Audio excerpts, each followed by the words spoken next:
Melanjutkan John Wick Chapter 2 kemarin, kali ini kita akan melihat John Wick masih terus berlari setelah status ekskomunikadonya dipublikasikan dan hanya memiliki waktu 1 jam sebelum para anggota pembunuh bayaran di seluruh dunia mengincarnya. Nama John Wick sendiri terlihat berada di peringkat paling atas sekaligus memiliki harga paling tinggi yaitu 14 juta dolar untuk siapapun yang bisa membunuhnya. Bayangkan, hanya seorang diri, tak ada bantuan dan akses kemanapun, semua pihak mengejar dia.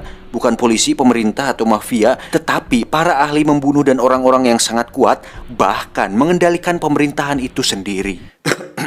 Do you expect him to make it out? I'd say the odds are about even. Tak ingin anjingnya menjadi korban, John Wick pun memutuskan untuk menitipkannya ke Continental agar si anjing bisa aman.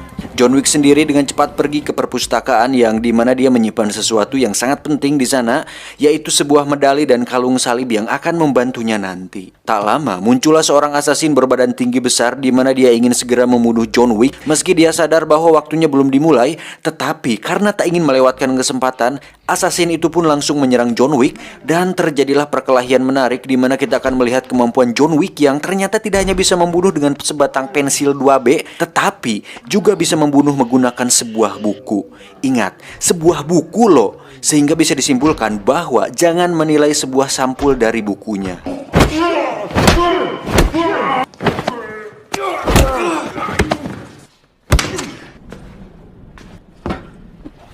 Dengan sisa waktu 10 menit sebelum ekskomunikado, John Wick pun pergi ke dokter yang merupakan salah satu anggota kriminal, di mana John meminta si dokter untuk mengobatinya. Hingga saat waktunya tiba, akhirnya John Wick pun resmi dan sah untuk dibunuh. John Wick, 14 million. Open contract is now in effect. And away we go.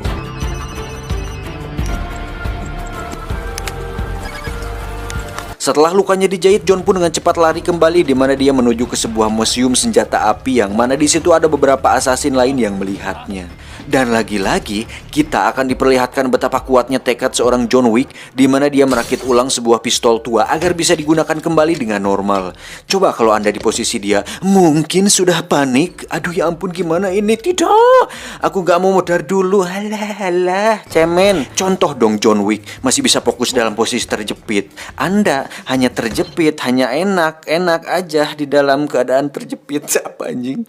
Saat para assassin datang, John Wick pun langsung melepaskan tembakannya, kemudian dilanjutkan dengan pertarungan jarak dekat di mana John Wick memanfaatkan senjata yang ada di museum hingga bisa membantai seluruh para assassin tersebut dengan sangat amat membrutalkan. Anjir, makin parah sih di film ini.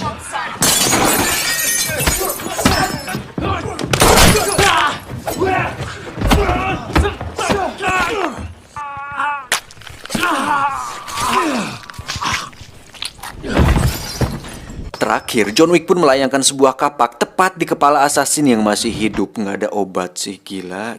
Si anjing sendiri baru saja tiba di Hotel Continental di mana di situ ada si resepsionis yang dengan senang hati merawatnya. Dan sampai sini adrenalin kita terus dipacu dan dipaksa untuk tak henti-hentinya merasakan lelahnya menjadi John Wick di mana dia lagi-lagi diserang oleh asasin lain di sebuah kandang kuda, tidak pakai nil.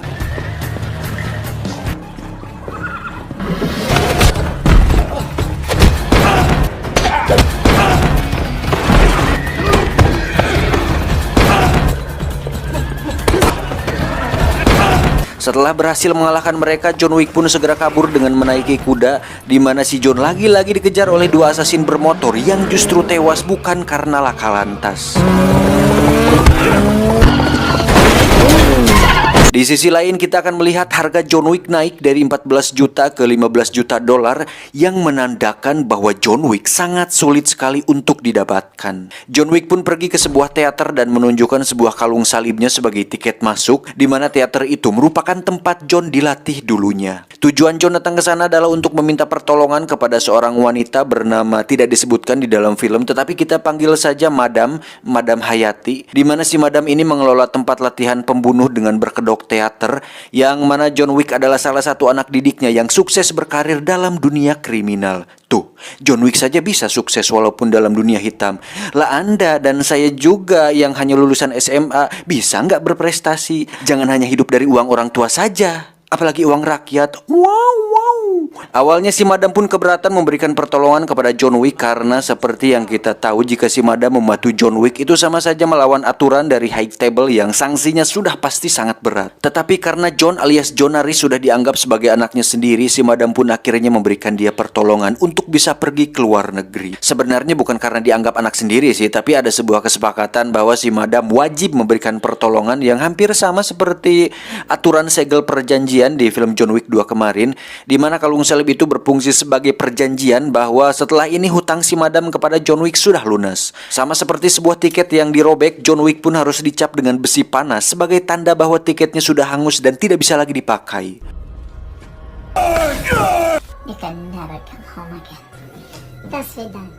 Adegan berpindah ke kontinental di mana kita akan melihat karakter baru bernama The Adjudicator, di mana wanita ini merupakan utusan langsung dari High Table dan bertugas sebagai hakim lapangan untuk mengusut kasus John Wick. Alhasil, Winston sang pemilik hotel kontinental pun terkena getahnya, di mana dia dipecat sebagai manajer di sana dan diberikan waktu 7 hari untuk merapihkan semua laporannya. Karena ternyata Winston ketahuan membantu John Wick saat dirinya tidak langsung membunuh John Wick ketika di taman dan malah memberinya waktu 1 jam untuk kabur. You have 7 days. Enjoy your stay at the Continental. Selanjutnya, The Adjudicator pun mendatangi Boiri yang bernasib sama seperti Winston, di mana dia dipecat dari kepemimpinannya sebagai Raja Pengemis dan diberikan waktu 7 hari untuk masa pergantian. Namun Boiri yang congkak nampak tak terima dengan itu, tetapi dia tidak punya pilihan lain karena jika melawan The Adjudicator, sama saja dia melawan High Table. I am the Bowery! You have 7 days. John Wick sendiri terlihat sudah berada di Mesir, di mana dia bertujuan untuk menemui seorang teman lama yang merupakan manajer The Continental cabang Mesir. Ketika berjalan di lorong gelap, John Wick pun sempat diserang oleh beberapa assassin di sana, namun berhasil dihentikan oleh ajudan si manajer yang memintanya untuk bertemu dengan si manajer. Setelah masuk ke ruangannya, John pun sudah disambut oleh 2 ekor anjing galak dan tak lama muncullah sang manajer yang ternyata seorang wanita cantik bernama Sofia, tapi tidak pakai lacuba. John Wick pun langsung menunjukkan segelnya, di mana si Sofia ini ternyata pernah ditolong oleh John Wick dulu saat ingin agar anaknya bisa aman, sehingga John datang kembali untuk meminta pertolongan balik kepadanya. Sama seperti Madam Hayati yang enggan menolong John Wick yang statusnya sudah ekskomunikado, Sofia pun menolak memberi John pertolongan. Ya, secara logika mana ada orang yang menolongin seorang buronan, tetapi karena Sofia teringat akan Sumpah Pemuda dan memiliki rasa empati yang tinggi, dia pun akhirnya bersedia untuk menolong John Wick. John Wick sendiri hanya meminta tolong Sofia untuk membawanya kepada seorang pria yang merupakan bawahan langsung The High Table untuk meminta saran kepadanya. We leave in 10 minutes. Di sisi lain, kita akan melihat si Adjudicator sedang menemui seorang penjual sushi tanpa susanti, di mana si penjual sushi itu adalah assassin yang khusus bekerja untuk The High Table. Beliau bernama Zero. Dan di belakang ada siapa? Coba tebak. Iya, akhirnya kita bisa melihat Kang Medog alias Yayan Ruhian dan Kang Cecep Arif Rahman berada tepat di belakang yang merupakan anak buah dari si Zero ini. The Adjudicator pun menugaskan Zero dan kedua anak buahnya untuk memberi pelajaran kepada para pengkhianat alias orang-orang yang sudah memberi pertolongan kepada John Wick sebagai peringatan bahwa High Table tidak main-main dengan aturannya. I have served. I will be of service. Dimulai dengan mendatangi teater Madam Hayati, di mana Kang Yayan dan Kang Cecep membantai semua anak buah si Madam sampai tak tersisa. Tak lama muncullah si Adjudicator untuk menginformasikan bahwa sebagai hukuman atas menolong John Wick, si Madam pun harus memberikan darahnya dengan cara mengulurkan kedua tangannya lalu ditusuk oleh pedang dan selesai. Sementara itu kita akan melihat John Wick yang sedang dibawa oleh Sofia untuk menemui salah satu bawahan langsung dari High Table, di mana John Wick ingin bertemu langsung dengan pemimpin The High Table dengan tujuan untuk meminta kembali keanggotaannya dan berdamai dengan mereka. Lah, kok malah ngajak damai, nggak seru atuh. Tapi no, John Wick ternyata punya rencana lain. Kita lihat nanti. Pria tersebut pun mengatakan bahwa para tetua High Table tidak bisa ditemukan karena merekalah yang akan menemukanmu. Caranya dengan berjalan di gurun pasir yang tandus dan harus sendirian tentunya, kemudian tidak boleh membawa air, cemilan, Coca-Cola, Silver Queen, Kinder Joy atau apapun itu. John Wick harus terus berjalan sampai dirinya sekarat. Barulah dia bisa melihat langsung tetua dari High Table. Itu pun kalau John Wick tidak keburu mati kehausan. Thank you. sir. Hingga saat Sofia dan John akan pergi, pria tersebut pun meminta satu tumbal sebagai ganti atas informasi tersebut, di mana dia langsung membunuh satu anjingnya tanpa konfirmasi terlebih dahulu. Sontak hal tersebut membuat Sofia shock, dan lagi-lagi hanya karena seekor anjing, Sofia pun membrutal sama seperti saat John Wick kehilangan anjingnya. Gara-gara si anjing memang. Dari situ mereka berdua pun terlibat baku tembak dengan anak buah si pria dan sudah pasti bisa menang dan lolos dari sana.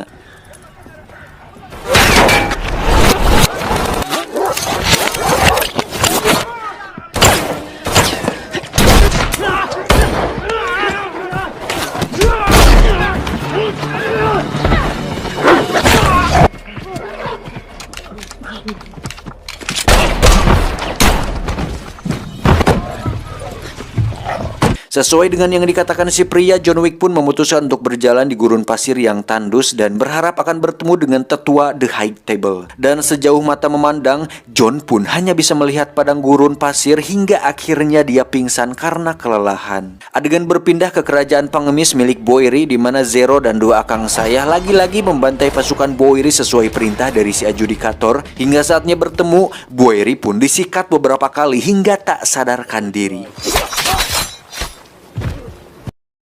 Adegan kembali berpindah ke John Wick yang akhirnya berhasil ditemukan oleh The High Table untuk kemudian dibawa menghadap langsung kepada The Elder yang merupakan salah satu petinggi The High Table. Anjir, akhirnya kita bisa melihat nih bebenguknya si The High Table ini. Tak banyak basa-basi, John Wick pun memohon kepada The Elder untuk mengembalikan keanggotaannya dan melepaskan status ekskomunikadonya. The Elder pun menjawab, "Boleh saja, asal kamu harus membunuh Winston karena telah melakukan pelanggaran saat menolong kamu." Hal tersebut pun membuat John Wick terkejut sekaligus dilema karena Winston sudah dianggapnya sahabat dan sudah sering menolongnya, dan terakhir dia pun menolong dia. Namun karena tidak punya pilihan lain dan sepertinya John Wick memiliki rencana lain, dia pun menyanggupi hal itu dan harus memotong salah satu jarinya sebagai tanda kesetiaan kepada The High Table. Dan anjir, ngilu sumpah pas adegan ini. Si John memang pria bermental laki-laki lah pokoknya. Salut buat saya. Thank you. Saat akan pergi, The Elder pun memberikan satu tugas lagi kepada John, yaitu untuk berhitung 1-10, tetapi John tidak bisa melakukannya dan segera pergi dari sana. Singkat cerita, John pun sudah kembali ke New York, di mana dia sudah disambut oleh dua orang assassin yang langsung dibunuh oleh Kang Yayan dan timnya dengan tujuan untuk dipertemukan langsung dengan si Zero pemimpinnya. Hingga saatnya mereka bertemu, Zero pun langsung menunjukkan kehebatan mereka, di mana anak buahnya bisa melakukan trik muncul secara tiba-tiba, kemudian menghilang dan muncul lagi kembali tepat di belakang John Wick. Lalu John Wick pun langsung membunuhnya dan menghilang seperti mereka hingga membuat si Zero terkesima. Nice trick. Tak hanya itu, di luar stasiun sudah ada dua assassin bermotor sedang menunggunya. Namun dengan cepat John Wick langsung melumpuhkan satu dari mereka dan menggunakan motornya untuk kabur dari sana. Dan lagi-lagi kita akan beradrenalin ria kembali, di mana John Wick dikejar oleh banyak sekali assassin bermotor berpedang hingga terjadi perkelahian di jalan aspal.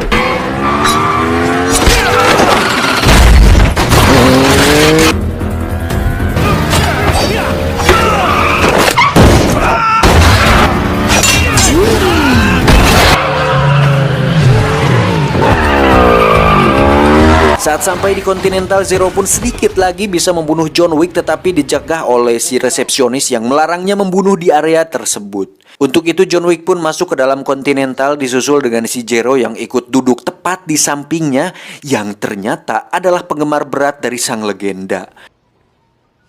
I'm a huge fan. John Wick.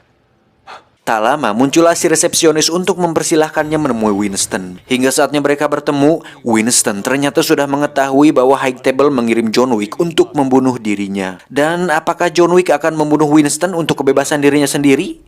Tak lama muncullah si adjudikator untuk menanyakan pertanyaan yang sama. Dan jawabannya, tentu tidak dong. Winston dan John Wick memilih untuk melawan High Table, dan itu merupakan keputusan yang cukup berani. Dengan cepat si adjudikator pun menghubungi operator untuk merubah status Hotel Continental cabang New York menjadi tidak netral, yang berarti pembunuhan bisa dilakukan di sana. Dan tidak hanya itu, pembersihan akan dilakukan dengan mengirim pasukan khusus untuk membantai pengelola hotel sekaligus John Wick sendiri. Good evening. gentlemen. This haven is safe no more. Dengan cepat Winston pun membawa John ke ruang senjatanya untuk mempertahankan diri, di mana John Wick, si resepsionis, dan beberapa anak buah Winston akan mencoba melawan pasukan khusus tersebut sebisa mungkin. See this packing. Parabellum.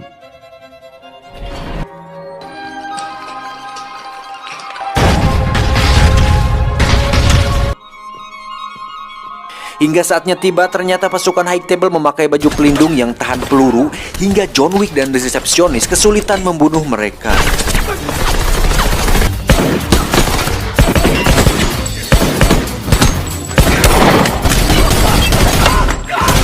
Untuk itu John pun kembali ke ruangan Winston, di mana si resepsionis menyarankan memakai senjata yang bisa menembus baju pelindung mereka, yaitu shotgun level 7. Tak ingin membuang waktu, John Wick pun segera keluar dan membantai mereka semua sampai tak tersisa. Namun hal itu belumlah selesai karena masih ada Zero dan beberapa shinobinya, di mana John harus bertarung kembali dengan mereka tepat di ruang penuh kaca akrilik. Dan betapa kasihannya sang pemeran pengganti John Wick ketika harus dihajar dan terlempar ke kaca berkali-kali hingga membuatnya tersungkur. Namun dengan kekuatan emosi dan tanah sengketa yang semakin meruncing, John Wick pun bangkit dan berhasil membalikan keadaan.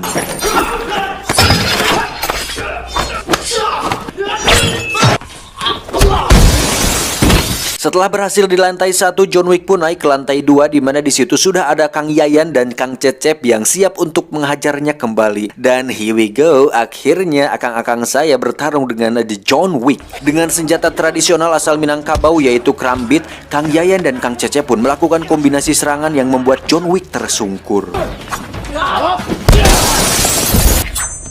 Bangga bertarung dengan Anda, Mr. Wick. Senang bertemu Anda, Mr. Wick.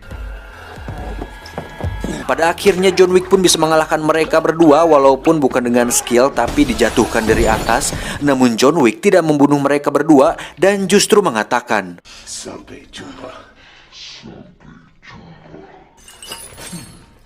hingga saatnya tiba, John Wick pun harus bertarung dengan raja terakhir yaitu Zero, di mana si Zero ini sebenarnya terobsesi dengan sosok John Wick yang melegenda dan ingin dianggap sejajar dengannya.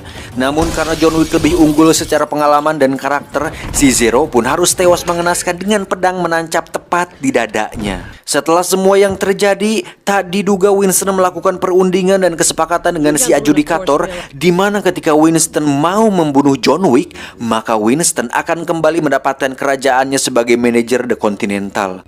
Let me keep my power. Winston. But what about him? Lalu tiba-tiba Winston pun menembak John Wick beberapa kali hingga membuatnya terjatuh dari gedung. Loh, anjing kok berkhianat sih? Well played, sir. Dirasa masalah selesai, si adjudikator pun pamit untuk pulang, tetapi ketika melihat ke samping gedung, John Wick sudah tidak ada di sana. Dengan sedikit ketakutan, dia pun kembali menemui Winston untuk menyuruhnya agar memastikan kematian John Wick, karena dia tidak ingin suatu hari nanti John Wick akan mendatanginya di malam hari. Nah lo, hayo lo. Sampai sini pasti kalian bertanya, apakah Winston benar-benar berkhianat? Jika kita putar ulang, kita bisa melihat Winston menembak John bukan di kepala tetapi di tubuhnya, yang kita semua tahu, dan Winston juga pasti sudah tahu bahwa jasnya terbuat dari material anti peluru. Ditambah, jika Winston ingin John Wick benar-benar mati, tentu dia akan menembaknya di kepala, sehingga bisa disimpulkan bahwa Winston sudah memperhitungkan kemungkinan tersebut termasuk titik letak dia terjatuh. Baba Yaga. Faktanya, John Wick ternyata masih hidup dan dibawa oleh pengemis yang merupakan anak buah dari Bowery, di mana si Bowery ini nampak menyedihkan sekali dengan wajah dan tubuh penuh luka akibat sabetan pedang si Zero tadi. Lalu dengan penuh amarah dan kebencian terhadap The High Table, Bowery pun bertanya, "Hey John, bagaimana perasaanmu? Apa kau marah?" John pun menjawab, Yeah. tamat ending yang mengwik-wik.